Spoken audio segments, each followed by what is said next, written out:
আসসালামু আলাইকুম সম্মানিত ভিউয়ার্স। এটা একটা জাল, এটা বিভিন্ন এলাকায় বিভিন্ন নামে পরিচিত।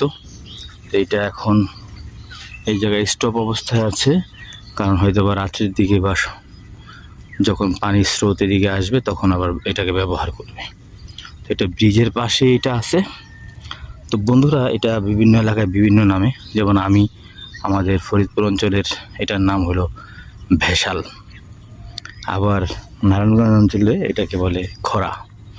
তো আপনি কোন নামে জানেন এটাকে একটু বলবেন। আসসালামু আলাইকুম।